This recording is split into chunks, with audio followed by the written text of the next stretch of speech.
Hello दोस्तों, H के studio में आपका स्वागत है। हम लोग हिंदी यूपी पीसीएल जेई के लिए पढ़ रहे हैं एंड ऑल कॉम्पिटिटिव एग्जाम के लिए। तो आइए शुरू करते हैं। आज कौन सा क्लास है? आज 47वां क्लास है। इसके पहले हम लोग 46 क्लास तक देख लिए हैं। आज हम लोग पढ़ेंगे 47 क्लास। तो आइए देखते हैं काव्य। हम लोग कहाँ से शुरू करेंगे? काव्य से शुरू करेंगे। तो आइए देखते हैं काव्य क्या होता है। तो काव्य कविता या पद्य साहित्य की वह विधा है जिसमें किसी कहानी या मनोभाव को कलात्मक रूप से किसी भाषा के द्वारा अभिव्यक्त किया जाता है। अब बात करते हैं काव्य के भेद। तो काव्य के दो प्रकार के भेद होते हैं, स्वरूप के अनुसार काव्य के भेद और शैली के अनुसार काव्य के भेद। तो अब बात करते हैं स्वरूप के आधार पर काव्य के भेद। तो दो प्रकार के होते हैं। कौन कौन से होते हैं? श्रुत्य काव्य और दृश्य काव्य, दो प्रकार के होते हैं। तो श्रुत्य काव्य देखते हैं हम लोग, जिस काव्य का रसास्वादन दूसरे से सुनकर या स्वयं पढ़कर किया जाता है उसे उसे श्रुत्य काव्य कहते हैं। जैसे रामायण हो गया और महाभारत हो गया। अब बात करते हैं श्रुत्य काव्य के भी दो भेद होते हैं। इसके भी दो भेद होते हैं। कौन कौन से होते हैं? प्रबंध काव्य और मुक्तक काव्य। अब बात करते हैं ये प्रबंध काव्य क्या होता है।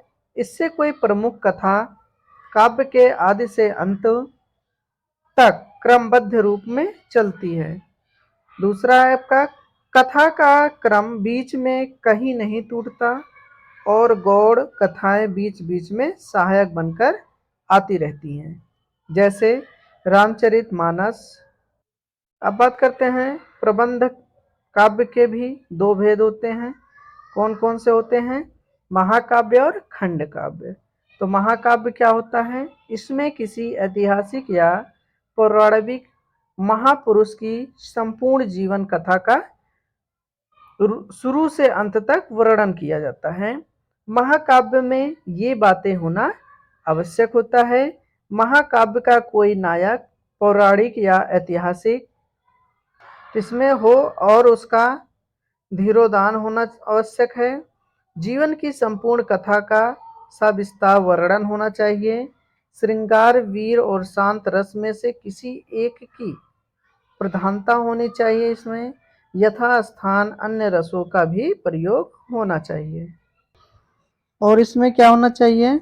उसमें सुबह शाम दिन रात नदी नाले वन पर्वत समुद्र आदि होता है। इसमें आपका प्राकृतिक दृश्यों का स्वाभिमान चित्रण होना चाहिए। 8 या 8 से अधिक स्वर्ग होने चाहिए। प्रत्येक प्रत्येक सर्ग के अंत में छंद परिवर्तन होना चाहिए तथा सर्ग के अंत में अगले अंक की सूचना भी होनी चाहिए। अब बात करते हैं हम लोग संस्कृत के महाकाव्य कौन कौन से हैं। तो इधर आपका पुस्तक दिया गया है और इधर लेखक दिए गए हैं। तो रामायण के लेखक कौन हैं? वाल्मीकि जी हैं। और महाभारत के लेखक कौन हैं? वेद व्यास जी हैं। बुद्ध चरित्र के लेखक कौन हैं? अश्वघोष।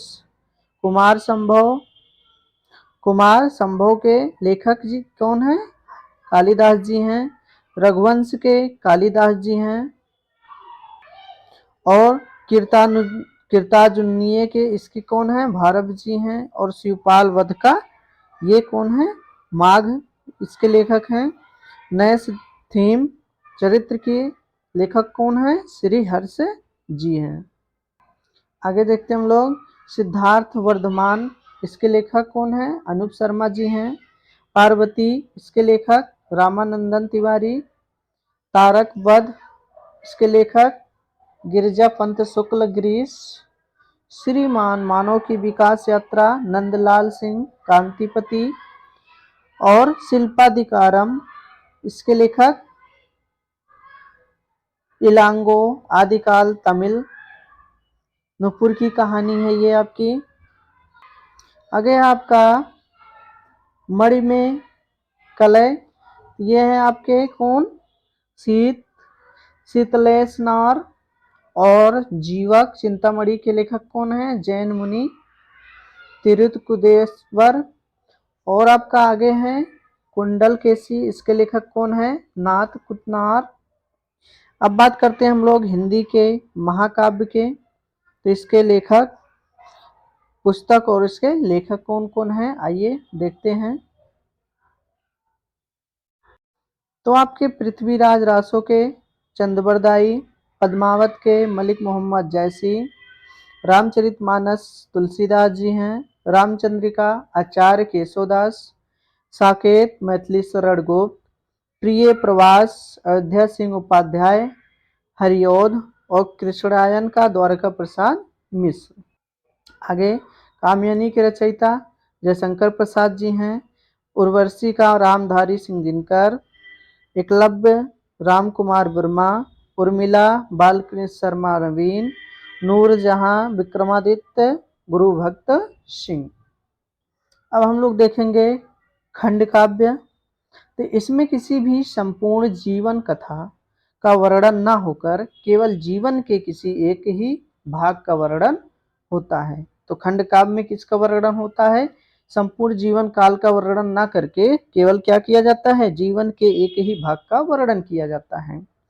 खंड काव्य में ये बातें होना आवश्यक है। कथा वस्तु काल्पनिक हो, उसमें जीवन के जिस भाग का वर्णन किया गया हो वह अपने लक्ष्य में पूर्ण हो, प्राकृतिक दृश्य का आदि का चित्रण देश काल के अनुसार और संक्षिप्त हो। हम लोग देखते हैं मुफ्तक काव्य क्या है। तो इसमें केवल एक ही पद या छंद स्वतंत्र रूप से किसी भाव या रस अथवा कथा को प्रकट करने में समर्थ होता है। जैसे गीत, कविता, दोहा आदि मुक्त होते हैं। अब देखते हैं हम लोग स्वरूप के आधार पर काव्य के भेद। तो कितने भेद होते हैं इसके, दो भेद होते हैं। कौन कौन से, श्रव्य काव्य और दृश्य काव्य। अब हम लोग देखेंगे दृश्य काव्य क्या होता है। तो जिस काव्य की आनंद भुक्ति अभिनय को देखकर एवं पात्रों से कथोकथन को सुनकर होती है उसे दृश्य काव्य कहते हैं, जैसे नाटक में या चलचित्र में। अब बात करते हैं शैली के अनुसार काव्य के भेद। तो कितने भेद हैं, पद्य और गद्य। तो पद्य क्या होता है, कविता के रूप में लिखा जाता है, इसमें किसी कथा का वर्णन काव्य में किया जाता है, जैसे गीतांजलि हो गया आपका। अब देखते हैं हम लोग गद्य काव्य। तो कहानी के रूप में उसमें क्या लिखा जाता है, उसमें पद्य के रूप में मतलब कविता के रूप में लिखा जाता है, इसमें कहानी के रूप में लिखा जाता है। इसमें किसी कथा का वर्णन गद्य में किया जाता है, जैसे कामयानी जयशंकर प्रसाद जी लिखे हैं। गद्य में काव्य की रचना करने के लिए कवि को छंद शास्त्रों के नियमों से स्वच्छता प्राप्त होती है। आगे है आपका चंपू काव्य। तो इसमें गद्य और पद्य दोनों का समावेश होता है, जैसे यशोधरा मैथिली शरण गुप्त जी की है। आगे आपका है आदिकाल में रचित खंड काव्य। तो आदिकाल में कौन कौन से खंड काव्य रचित किया गया है, आइए देखते हैं। इधर पुस्तक दिया गया आपका, इधर लेखक है। तो संदेश रासक, इसके लेखक अब्दुल रहमान, बीसल देव रासो, नरपत नाल्ट। और आपका है आगे धूली धूली बोफाक जिन धर्म सरिकृत। आगे आपका भक्ति काल में रचित खंड काव्य। तो इसमें आपका सुदामा चरित, इसके लेखक कौन है, नरोत्तम दास। भंवर गीत रुक्मिणी मंगल, इसके हैं नंददास। और आपका पार्वती मंगल जानकी मंगल, इसके हैं तुलसीदास जी हैं। आगे आपका है रीतिकाल में रचित खंड काव्य। तो हिम्मत बहादुर बिरदावली, पद्माकर, इसके कौन है, पद्माकर हैं। आगे बात करते हैं आधुनिक काल का खंड काव्य। तो भारतीय युग में रचित खंड काव्य है। यह आधुनिक काल का जो खंड काव्य है वो भारतीय युग में रचना की गई इसकी। श्रीधर पाठक, एकांतवासी योगी और जगन्नाथ दास रत्नाकर, ये कौन लिखा है? हरिचंद्र दास जी, हरिचंद्र जी लिखे हैं। आगे बात करते हैं द्विवेदी युग के लेखक और पुस्तक के नाम। तो इसमें आपके मैथिली शरण गुप्त जी लिखे हैं द्विवेदी युग में कि रंग में भंग, जयद्रथ वध, नल दल, ममपति और शकुंतला और किसान और अनाथ। आगे लिखे हैं सियाराम शरण दत्त, सियाराम शरण गुप्त। तो ये कौन लिखा है? मौर्य विजय, राम नरेश त्रिपाठी, मिलन और पथिक और द्वारका प्रसाद। ये आत्म क्या लिखे हैं? आत्मर्पण, मतलब आत्मसमर्पण। आगे है आपका छायावाद युग। तो लेखक पुस्तक छायावाद में कौन कौन से हैं लेखक?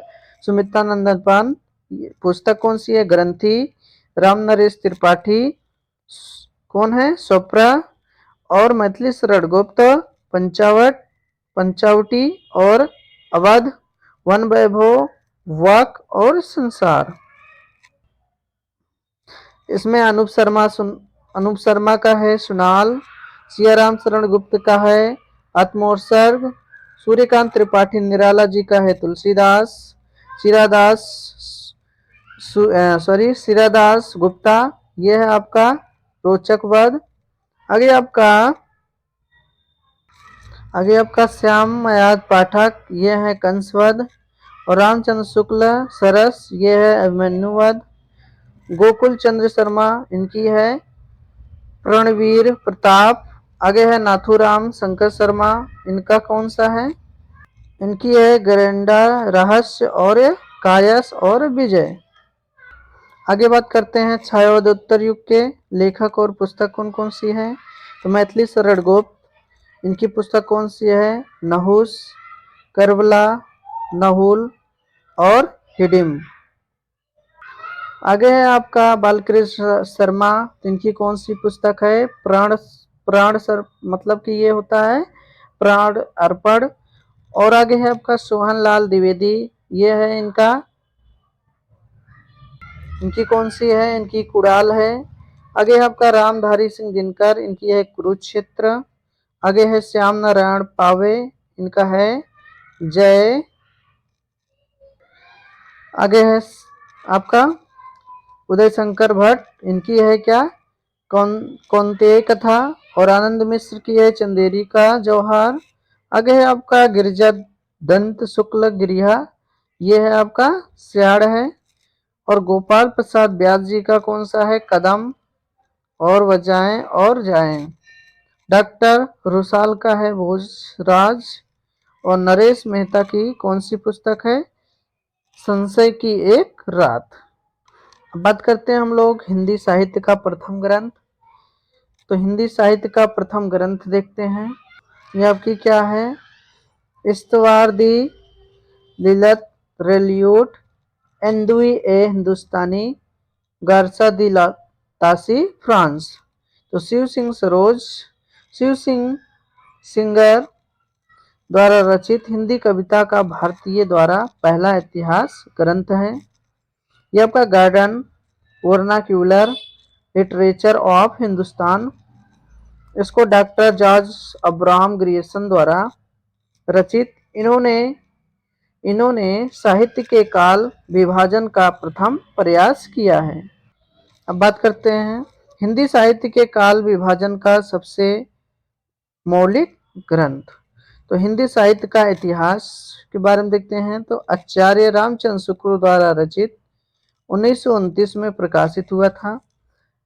आचार्य रामचंद्र शुक्ल द्वारा हिंदी साहित्य का काल विभाजन देखते हैं। तो आदिकाल इसको बोलते हैं वीरगाथा काल। तो इसकी विभाजन कब हुई है? 1050 से 1375 ईस्वी। और पूर्व मध्यकाल इसको बोलते हैं भक्ति काल, 1375 से 1700। उत्तर मध्यकाल इसको रीत काल बोलते हैं, 1700 से 1900। आधुनिक काल 1900 से अब तक 1984, मतलब अब तक जो चल रहा है। डॉक्टर नागेंद्र द्वारा सुधार के बाद हिंदी साहित्य के इतिहास को निम्न तरह से बांट सकते हैं। जैसे आपका ए बी आर ए करके है, ए बी आर ए, इस प्रकार आप लोग इसको बांट सकते हैं। जैसे ए से हो गया आदिकाल, पी से हो गया भक्ति काल, आर से हो गया रीत काल, ए से हो गया आधुनिक काल। तो ये आपको हमने समझा भी दिया है कब से कब तक चला है। आधुनिक काल, इसमें आपका B C D P P N करके है, तो भारतेंद्र युग 1850 से 1900। इसमें आधुनिक काल का पितामह भी कहा जाता है। इसे क्या कहा जाता है? भारतेंद्र युग को क्या कहा जाता है? आधुनिक काल का पितामह भी कहा जाता है। अब दूसरा आपका द्विवेदी युग, ये 1900 से 1920 तक चला। आचार्य महावीर प्रसाद द्विवेदी जी के नाम पर पड़ा। आगे छायावाद युग, ये आपका 1920 से 1936 तक चला। आगे आपका प्रगतिवाद युग 1936 से 1943 तक। आगे है आपका प्रयोगवाद युग 1943 1953। आगे है नई कविता 1953 से अब तक। अब हम बात करते हैं आदिकाल, 1000 से 1350 तक चला, उसके बारे में देखते हैं। ये आपका विभिन्न व्यक्तियों द्वारा अलग अलग नाम दिए गए, तो इसका नाम विभिन्न व्यक्तियों से विभिन्न नाम दिया गया। हिंदी साहित्य का आरंभिक काल भी कहा जाता है, इसे हिंदी साहित्य का आरंभिक काल भी कहा जाता है। चारण काल, डॉक्टर ग्रियर्सन। प्रारंभिक काल मिश्र बंधु ने दिया। वीरगाथा काल आचार्य रामचंद्र शुक्ल जी बोले। और सिद्ध सामंत काल राहुल शांत्यायन। आगे बीज वयन काल ये महावीर प्रसाद द्विवेदी जी। वीर काल विश्वनाथ प्रसाद मिश्र। आदिकाल हजारी प्रसाद द्विवेदी। अब बात करते हैं आदिकाल में प्रमुख शैलियां, तो कितनी शैलियां थी? 2 शैलियां थी। कौन कौन सी? डिंगल शैली, जो आपका कर्कश शब्दावली का प्रयोग अलोकप्रिय है। आगे है पिंगल शैली, जो कर्णप्रिय शब्दावली का प्रयोग हुआ है। आगे है आपका आदिकाल का साहित्य, जो 1000 से 1350 तक चला। इसको धार्मिक साहित्य और लौकिक साहित्य और राष्ट्रीय साहित्य में या वीर काव्य में बांटा गया है। तो धार्मिक साहित्य आपका सिद्ध साहित्य, गद्य साहित्य और जैन साहित्य है। और लौकिक साहित्य में आपका ढोला मारू, रादूत, बिसल देव रासो, राउर बैल, रुक्ति व्यक्ति प्रकरण और बसंत रासो, वर्ण रत्नाकर और आपका खुसरो का काव्य और है आपका विद्यावती पदावली। इसमें आपका रासो साहित्य वीर काव्य में क्या क्या चीज है आपका? इसमें आपका खुमान राशि, परमाल राशि, हमीर राशि और आपका विजयापाल और आपका बिसल देव, पृथ्वीरास रासो आदि है। अब देखते हैं हम लोग सिद्ध साहित्य, इसमें बौद्ध धर्म की व्रजयान शाखा के अनुयायी हैं। जैसे सिद्धों की कुल संख्या कितनी है? 84 है। नाम के पीछे या अथवा या 23 सिद्धों की रचनाएं प्राप्त होती है इसमें। और हिंदी साहित्य की भाषा अपभ्रंश प्लस हिंदी बराबर संध्या भाषा हुई है। राहुल संस्कृत्यान के अनुसार हिंदी का प्रथम कवि सरहपा 7698 है। आगे देखेंगे लेखक और रचना, तो सरहया सरधया ये आपका दोहा कोश है। सवरमया ये क्या आपका चरणिया पद है। और कंठिया ये है कंठिया और गीतिका है। आगे आपका है लुइया, ये आपका बुद्धोदय है। और डोमिया ये आपका अक्षर डिकोस देश है। आगे आपका तारी जपा क्या है आपका? तारी खपा ये आपका सप्तम सिद्धांत है। आगे आपका है कुकरिया, ये आपका सब्र प्रच्छेदन है। आगे है महिया, ये वायु तप्य है। इसके रचनाकार कौन है? वायु तप्य है। अब बात करते हैं नाथ साहित्य की। तो जनक कौन है इसके?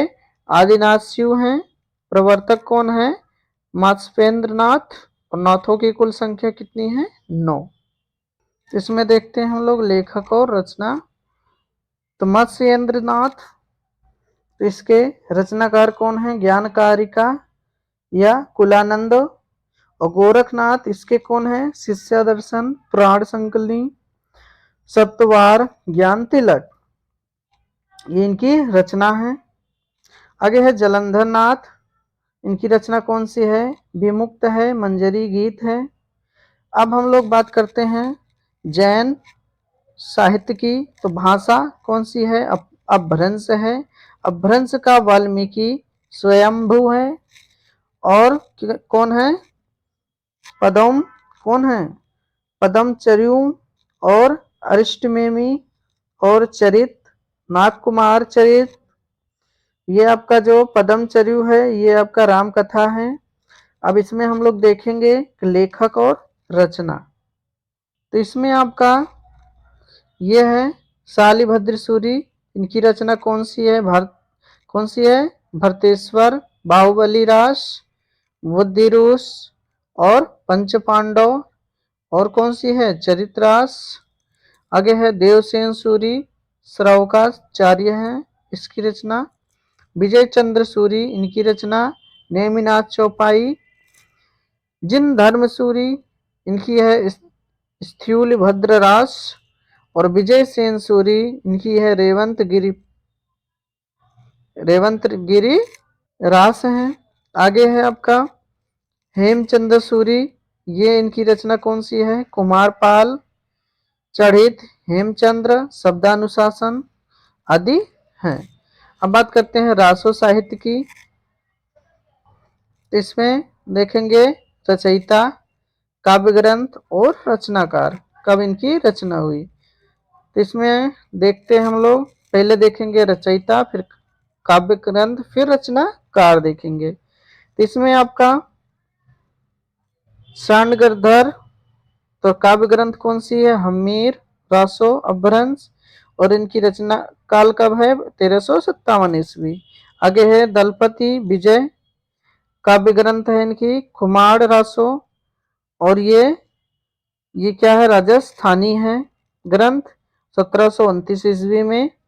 आगे है आपका जगनिक परमाल रासो, ये 1230 ईस्वी है। चंद्रबरदाई पृथ्वीराज रासो, डिंगल पिंगल, ये आपका 1343 ईस्वी है रचना काल। आगे आपका है नल सिंह के विजयपाल